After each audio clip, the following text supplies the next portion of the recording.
and you can do a pop quiz. You can do a whole blitz pickup reel. Your running backs can use it. A running back can go in there and he can go through a whole blitz pickup reel. A linebacker can use it. All the formation recognition, all the fits, all the calls, safeties. It's great for safeties. It's great for individual stuff. So maybe I'm a DB and we have all the release techniques of a receiver loaded up. So if I'm a DB, I want to get in there, I want to put it on, and I want to work on my hand placement and my footwork on a release of a receiver. Or I'm an offensive tackle and I've got all the release techniques of a defensive end. So I want to get in there and I just want to work on my sets. And so it's just an amazing tool. You might have a guy that's hurt and can't practice, but he can go virtually practice. And and it's literally, I mean, it's like you're there. Or it's a kicker.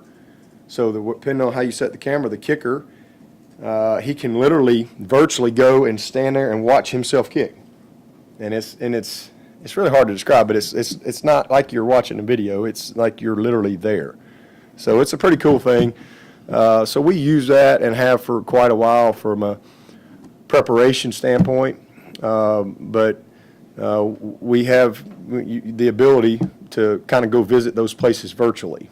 And but we don't have that for Kyle Field. We haven't been there. So going off of the virtual reality thing, I had a couple questions. One, is there sound as well? Like you can put headphones on and kind of experience Oh yeah. the sound and Oh yeah. And two. Yep. You can hear the coach yelling at you too. Yeah. And I guess what inspired you guys to include that? Derek Belch came to me. Actually, David Shaw brought it to me.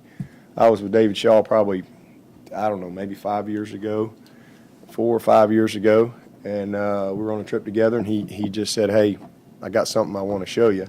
And he actually flew in. He came here and spent a few days, and a Stanford guy created it. It's called Striver, and this Stanford guy, Belch, he created it, and I was blown away the first time I saw it.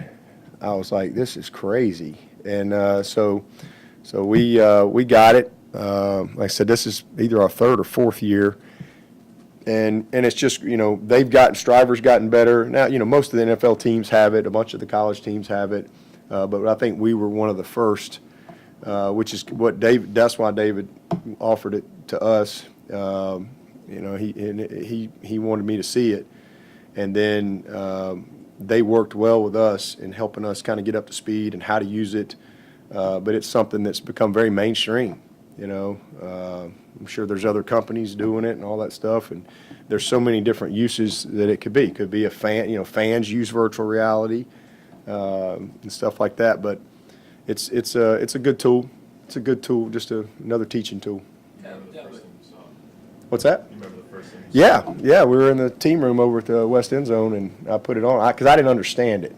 My mind doesn't work that way, and I got to see it, and I couldn't understand what it was, and then when I put it on, and I'm like, wow. I mean, it's literally like you're there, and you can have some fun with it too. You can be a goalie in a hockey rink, and here comes the puck at you, and it's like it's live. There's a lot of fun stuff too that you can do just to have some good time. But basketball teams use it. I think they were using it maybe with the Warriors. I can't remember, but there's lots of uses, tons that you can use. But the first time I saw it, I was, okay, this is crazy. Just don't know how you do that, or how you can create that, but it's pretty cool. Dabo, your offensive line's kind of been in the shadow of your other line, the Power Rangers and all that stuff. Do you think that's kind of helped them and motivated them, and do you think your offensive line needs a new name? They need a name, don't they? Maybe we'll take a poll for them. No, I think that's just kind of the way they are. It comes with the territory of being an offensive lineman, and that kind of fits Robbie's personality. He's those guys have done a great job, and our defensive line would be the first ones to tell you. What they practice against every day is a huge challenge for them. You're talking about Mitch Hyatt and John Simpson and Fauci and Pollard and Ankrum, and then you bring all these other guys. We got a talented group, really talented group that I think will, as the season goes, will prove to be a strength of this team for sure. Dabo, Jimbo is known as a conventional post-style guy, but Yep. how adaptable and versatile is his system, particularly in the context of inheriting a lot of spread personnel? Yeah. Yeah, well, he's added some fullbacks and some tight ends. He got a couple of the transfer guys in there and all that stuff. He's always been a tight end oriented guy, and he has always been kind of a pro set. Although he's very diverse. I mean, he'll be empty on you in a heartbeat, and then he'll get in all the bunch sets. He'll spread you out, and then he'll get in the bunch sets. A lot of play action, but I think when you peel it all back to his core, he wants to run the football, and he wants to force the issue and create the, bloody your nose and create the play action. That's what he wants to do. He's always been one of the things that I think he does a great job of is his screen game. I think they've always been a great screen team. But as we've played them over the years, we've obviously played them a bunch. When he's been able to establish the run against us and win that physical matchup, it's been a tough game. And when he hasn't, then he's had to get out of some of that stuff. And so that's the battle that you face when you play teams like that. But the thing that he also does is he has answers. So he is diverse and has been able to adapt his personnel, not just game to game, season to season, but within a game. To find ways to win. I think that's why he's a great coach. He's always kind of taking what he's had, and then if you're taking something away, more times than not, he's been able to find other things to give him a chance to be successful. And he's always had great players at Florida State. This is a really talented roster. So like I said, we don't know. I mean, we know what he's always done, and you certainly got to prepare for that. That's why it's like an opener all over again, because there's just a ton of stuff that he could do. And we'll just have to wait and see and accept the challenge and make the right adjustments in the game. Some of the throws that Mond was threading into those tight windows, I guess, did you see much of that last year? Is that sort of evidence of Jimbo's sort of polishing of? I just think it's that. But it's also just his maturity, just experience. I mean, guys get better. The other quarterback's a good player. I mean, they hung in there with Alabama last year for a long portion of the game, and then I guess Starkel in the bowl game, they put up. I don't know what the final score of that game was, Wake Forest A&M, but it was both of them had like 50, like 52, 51 or something like that. But that kid's a good player too. But I think they're both better. I think Mond brings a lot of athleticism. And I think Jimbo likes that. When things break down, he has the ability to make something happen. And in his ability to throw the football on the run, he made a throw on the run, moving to his right, and threw it over the top in the back right corner of the end zone last week. It's just very impressive. So I think it's just maturity. Certainly new staff, new scheme, and just maybe some confidence that comes from that too. But he had to win the job, and got off to a good start. How much of a different element is adding Jimbo into that versus kind of what you had originally envisioned in scheduling this team when you did? Well, I didn't schedule them, so I mean, I knew they were coming.